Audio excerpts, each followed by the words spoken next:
Hello everyone and welcome to this Playwright Python series. In this particular tutorial, we will learn about the Trace Viewer. So let's begin. Trace Viewer in Playwright is a GUI tool that lets you explore the recorded Playwright traces of your test, which means that you can go back and forward through each of your action within your test.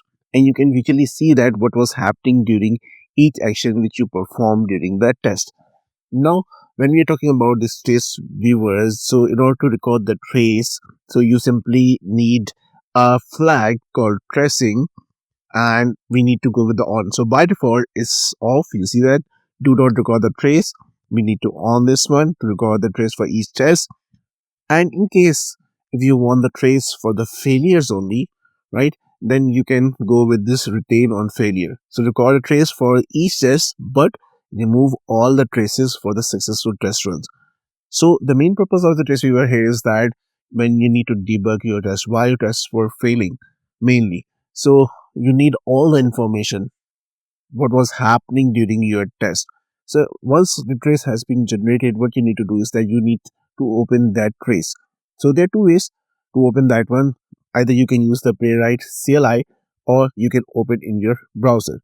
So there are two options. So simply either you can go with this command or you can go to this on the browser and open this one, and that trace you need to upload over there and you will see that trace. So usually when trace is generated, the extension is .zip. So usually you will see that trace.zip in your test results directory. If there is no such directory in your project, it will automatically create that directory. Now, once a trace has been generated, what kind of options you will see, what kind of information you will get from that particular trace. Once the trace has been generated, so basically you will see the actions, the screenshots, snapshots, source, call, log, errors, network. There's so much information available in the trace so that you can easily debug what is happening with the particular test. Now let's go to the PyCharm and let's see it practically, and we will discuss more around these options or this information which are available in the trace viewer.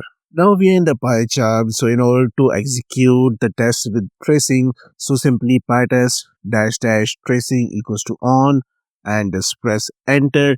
It will execute all the tests. Right now there are 6 tests in my particular project, so it will execute all the tests in the non-headed mode. So basically you will not see any browser opening over here, and it will execute all the tests. We will see the progress shortly here in this particular area, and you will see that okay, 10% is completed, 50% completed, 100% completed. And once all this test has been executed, you will see a test results folder over here, and inside that we will be having all the traces. So right now you see that 16% is completed, 50% is completed. So execution is right now in progress, and once the execution will be completed, we will be having a folder over here, and we will having all the traces. Right now if the test cases are passing, we will getting all the test cases. But as a good practice, because we need the traces for the debugging purposes, so we only need to generate the trace when the test is actually failing, right?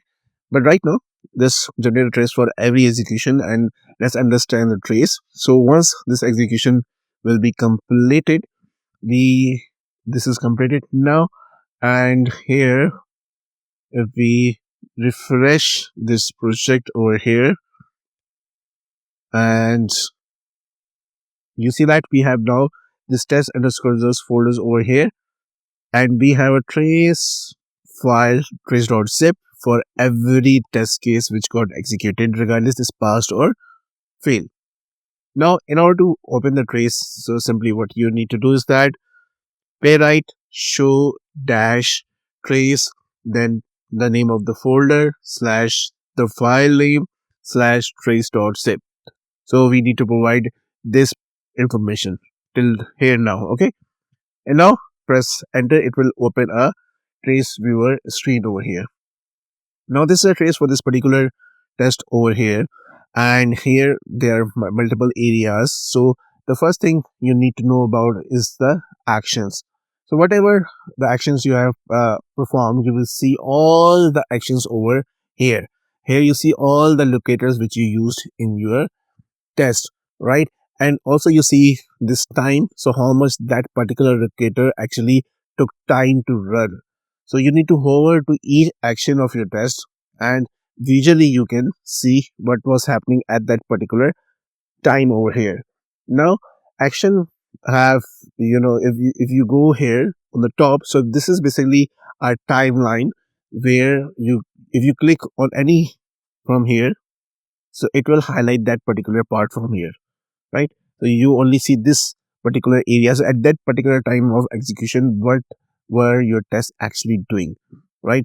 And what you can also do here is that you can manually drag and drop. So you will get all the commands during that particular execution time. So you want to know what happened between 8 seconds to 18 seconds. So you can see what command got executed, right? And what were the screenshots, right? At that particular time. Now, when we talk about the actions, so basically we have some options over here, right? When we talk about this, by default, when you execute a trace, so we are getting these screenshots as well on the top, right? Also, when you click on this one, so basically we are opening a snapshot. So basically you see this is a snapshot of the application, and you see that this is a trace snapshot. So it captures the snapshots when it's actually doing a trace. So you can see the trace in the live version. Okay. And now when we talk about this action, so what else you can do is simply, if you click on this one, and here basically you see that we have a locator option, we have log option, so we have call option. So in the call we have the locator, the time it is started, duration it takes, and if there were any parameters. So we are getting those information over here. If you hover these ones, you can see all the details.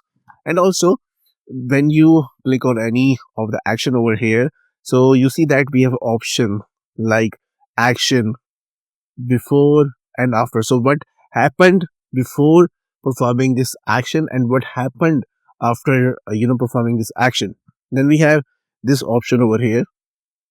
Okay, so it is a basically pick a locator. So you want to locate something, so you can do this from here as well. So for example, you're having some problem with the locator, so you can also locate the element from this particular snapshot and the trace. Now we have log. So log, where we have some more information, like we were waiting for the navigation to load, we are navigated to this particular page. So when we talk about the log, so we are getting some more information. Okay. And in case of some errors, we will see some errors over here. And usually when we are opening some application in the browser, so some information can also get logged in the console. Right now there's nothing, so we see no entries over here. And also what you get to know from this particular trace viewer is that the network calls which happened throughout this execution, and then the source. Now, say source is basically whatever the action you click, it will actually point to the test file and the exact step over here. Okay, so if I click on this one, so it says that this was your test file and this was the step, right? In case if there are any attachments, you can see the attachments. So this is the overview of this particular trace viewer. Furthermore, you can also change the theme from here, from dark to white, right? And just like we have already seen the snapshot, so you can open and see the snapshot from here, right? So these are the functions which are usually available. And one more thing, we have a metadata. So in the metadata, it gives more information around when it started, duration, browser, the platform, the viewport information, and the pages, the actions, the events. So total 8 actions, 1 event. So all the information you are getting here. So here you have actions, locators, what was happening before, what was happening after, what error comes. So you have all the information you need in order to debug when there is a failure. So right now, let me close this one. And what we'll do is that let me go here and let me intentionally fail one test case. So let me go here, and inside the test, let's go, and this example one. So it's basically verifying that the title should be the playwright. Now I have changed this, and obviously it should fail. And right now, if I run this Pytest with the trace on, so this means that again it will capture everything, the pass one and the fail one. And if we just need the fail one, we need to go with the tag retain one. Right now, just go again with tracing on, and we are failing this test underscore example.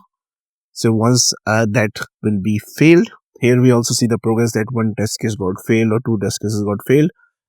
And once this execution will be completed, we'll open the trace for the failed one, because this is what we need at the end of the day. Because in order to debug what is happening, why my test case was failing, I need all the information, the snapshot, the actions, the timelines, the errors, the logs, everything I need in order to debug. Here you see that this test underscore example got failed over here, right? So once this execution will be completed, we will open the trace for this particular test only and see what happens when we have the failures, right? So you see that it's showing the execution progress as well. And once the execution will be completed, we will have the updated trace over there. And we'll open the trace just like the one previously we did. So we see that we have a failure, and this is the expected value, and basically the assertion got failed, which we intentionally failed this one over here, right? Now we need to open a trace for that failure, right? So basically it was test example pytest get started link with the chromium, and here we have the traces for all the tests which got executed, right? So basically this is the test example, and then we have all the things. So we need to open this trace. Now this time what we can do is that we can simply open this file from the directory and upload that trace directly through the browser. So what I'll do is that simply I need to go to this particular project directory which is on my system, and from there I need to open this one. Okay, so for that what I'll do is that simply I need to go to my directory. So simply let me minimize this one. So this is our Playwright project, and inside the test is results, and this was the example test, and this is the title one. So this is a trace file over here, and as per the Playwright trace, so right now we have seen through the command, we provided the command, it opened the trace, but we can also do from the web. So if I open my presentation over here, and you see that using this one, what I'll do, let me copy this one, and let's go to the browser over here, and what I'll do is that I'll open this browser and open this URL. So we just need to select or drag and drop this file over here. So simply drag this file, and you see that it opened the trace over here. And in this particular we see the assertion failure. So this was happening in this particular test. This got highlighted, and here you see the information, and we have complete log what was happening over here. We can see that unexpected value, and here we have errors. So page assertions to have, so we have this failed. So we whatever the errors we will see here, whatever the errors we get, we'll see over here. Then if something comes in the console, we can see in the console. If something, and these are the all the network calls which happened during this particular test. And again, this was the source, and exactly it was telling on this particular line it got failed. So expected fail over on this particular line. So now I have an information. Based on this information, what I can do is that I can simply fix what is happening with my script, right? Again, the rest of the options we have already explored.